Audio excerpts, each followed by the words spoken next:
The broadcast is now starting. All attendees are in listen-only mode. Hi, and good afternoon. This is Kathleen Taylor with the Nevada Women's Business Center. We are an SBA funded program and a nonprofit organization. So we are just delighted to once again have the continuation of a a series of webinars featuring the SBA services and resources that it provides in the community. So today we have Ms. Christina Stace. She's here to tell us more information about the SBA and its programs. And basically, yesterday we had a great presentation about funding. It was very comprehensive. The day before that, an overview of the SBA was its resources and services. And now today we're going to bring it to a close, so to speak, with talking about contracting and other aspects of the SBA.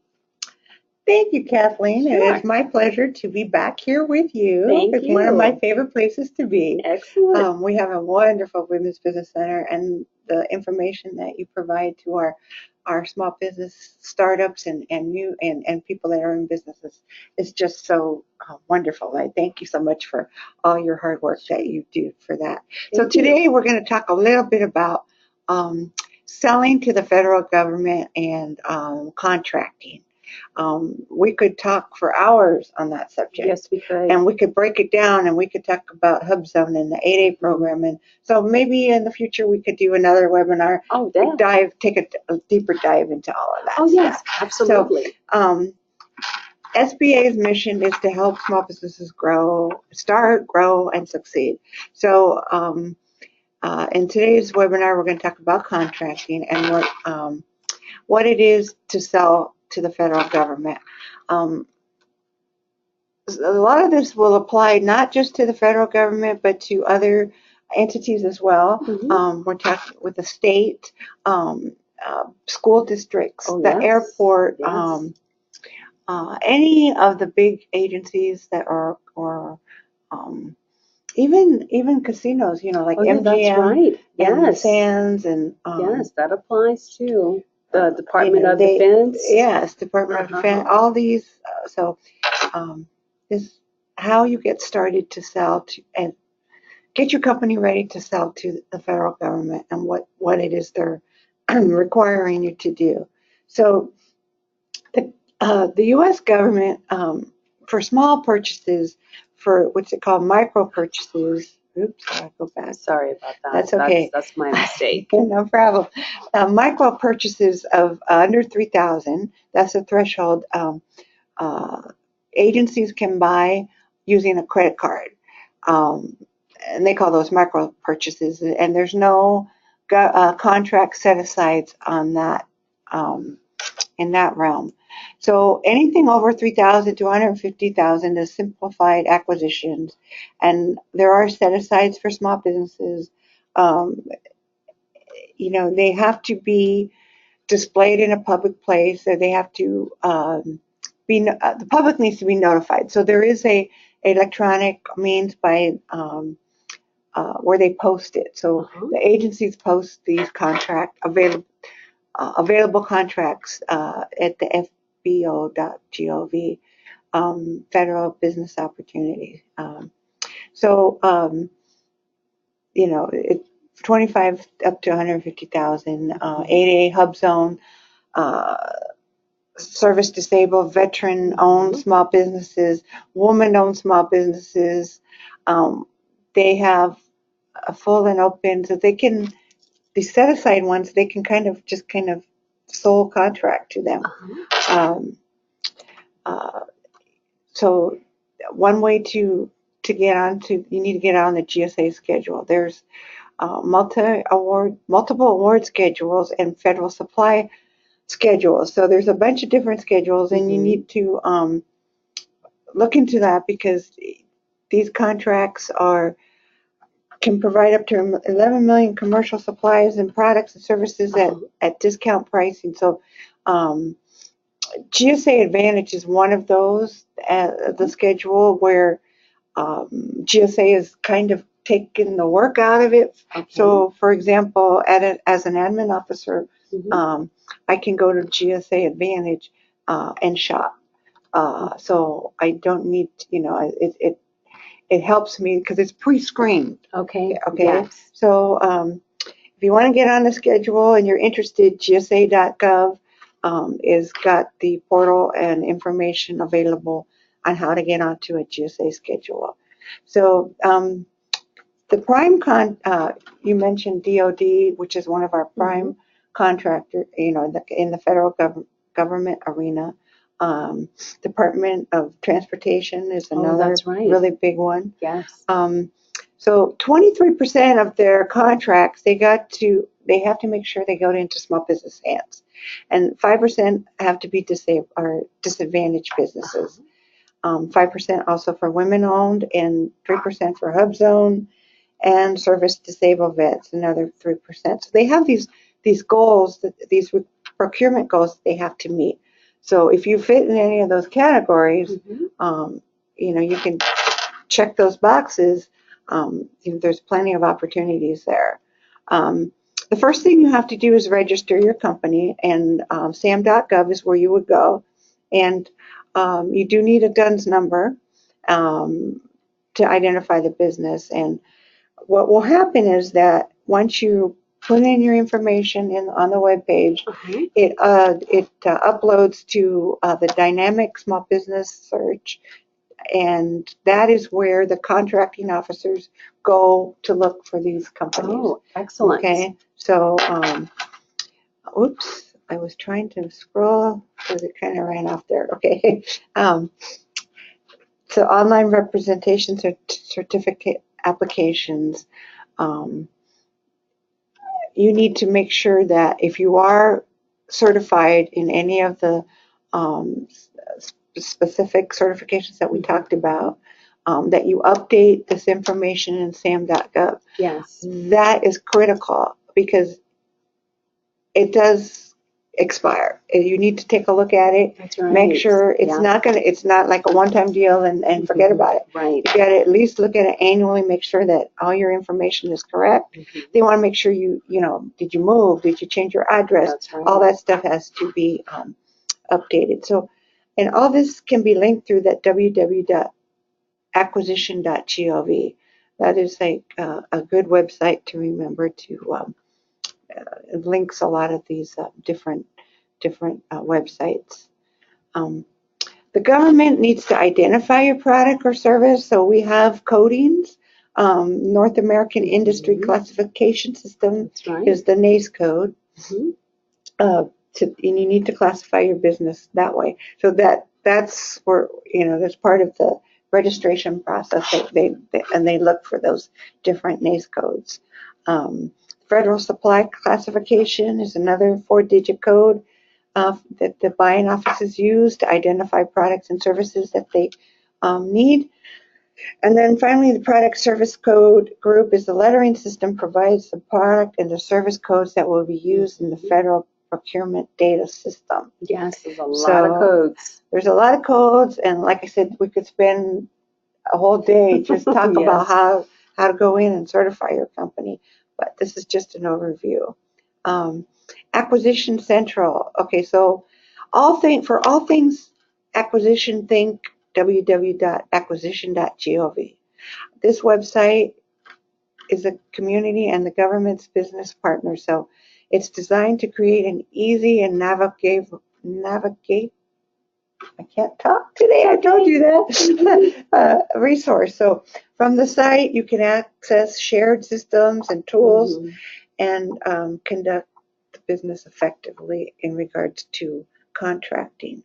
You can learn about the different regulations, the systems, the resources, and the opportunities, and there is training available as well.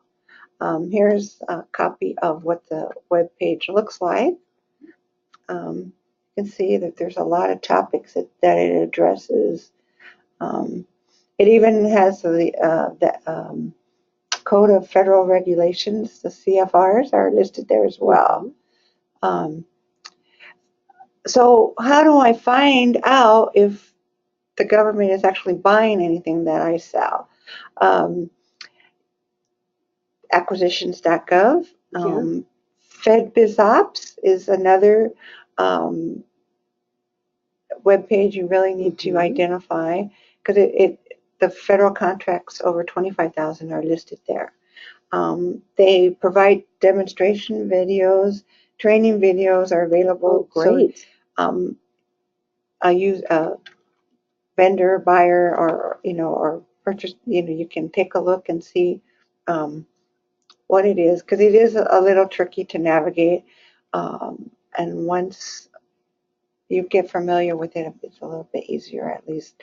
Large contracts are awarded in special notes of procurement conferences are also published in the FBO, the Federal Business Opportunity website. So there's a whole lot of information about contracting available at fbo.gov.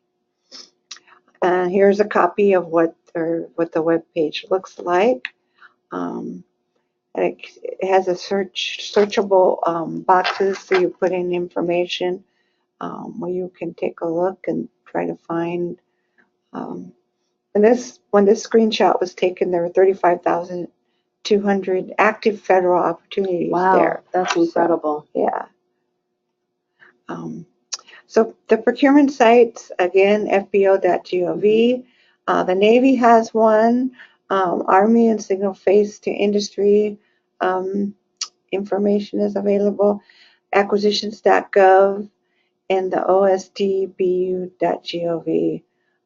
procurement sites to take note of. SBA.gov/GC is going to give you government contracting. USAspending.gov talks about how the U.S. or how the government spends money. SBA.gov subnet is also of interest to small businesses, because it's a site where there might be an opportunity for a small business that might not be able to get a contract on their own, but they could get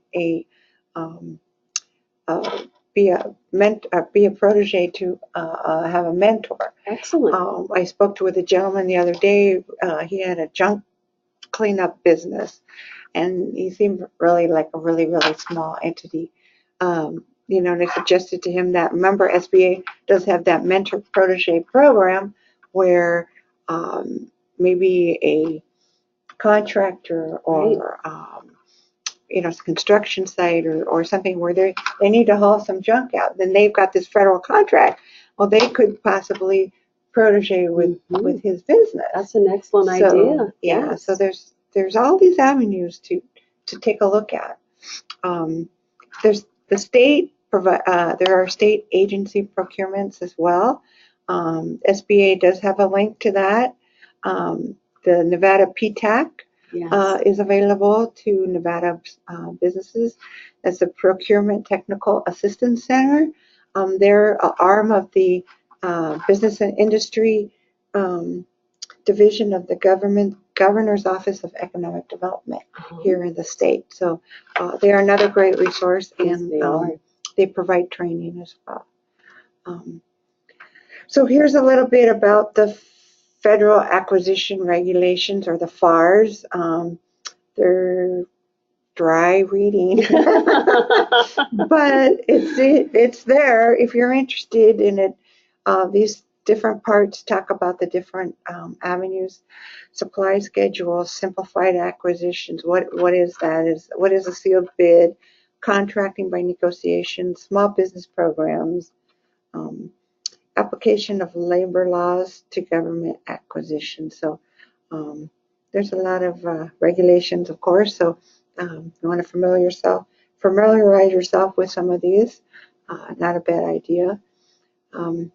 Effectively market your company, and we talked yesterday about doing your homework and the research on your business. Right. Again, this comes into play here, especially for know your customers, find out your competition, and you can check out the competition on the small business dynamic small business search, because they're they may be listed there too. So present your capability statement to any federal activity or prime contractor or any, you know, networking event that they might have. The capability statement is basically your company's resume. Right.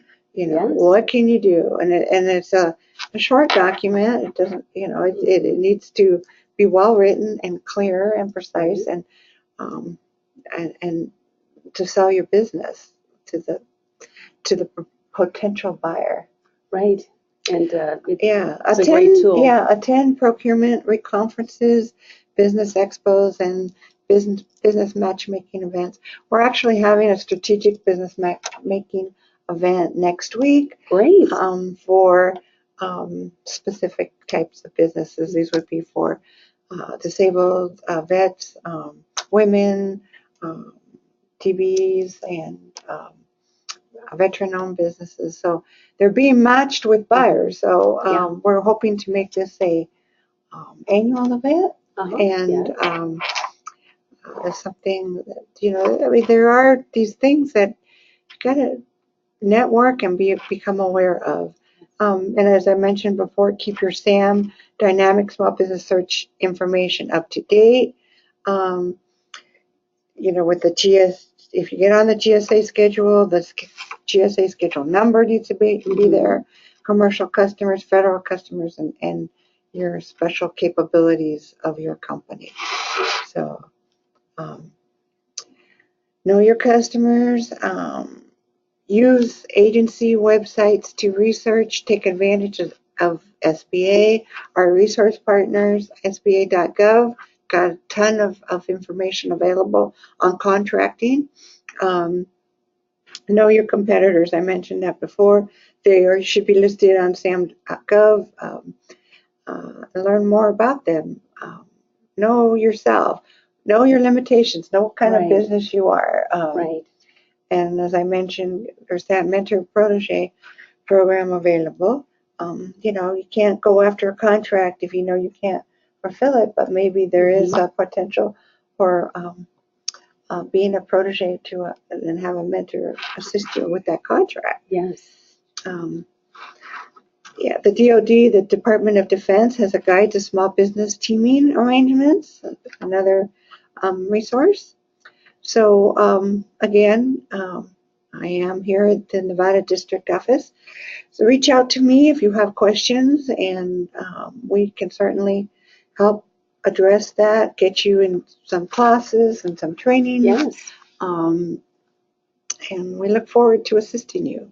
Yes, definitely. And I look forward to continuing this series with the SBA and featuring you to present other programs, services. That would be fantastic. Absolutely. So once again, thank you so much. You're so welcome. Really appreciate it. Thank you. My pleasure. Thank you. And thank you for tuning in to this webinar series provided by the Nevada Women's Business Center. We are an SBA program and a federally funded nonprofit organization.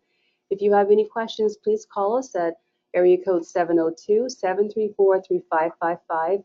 I'm Kathleen Taylor, or check us out online at www.nevadawbc.com. Thank you for tuning in. Take care. Until next time, bye. All right.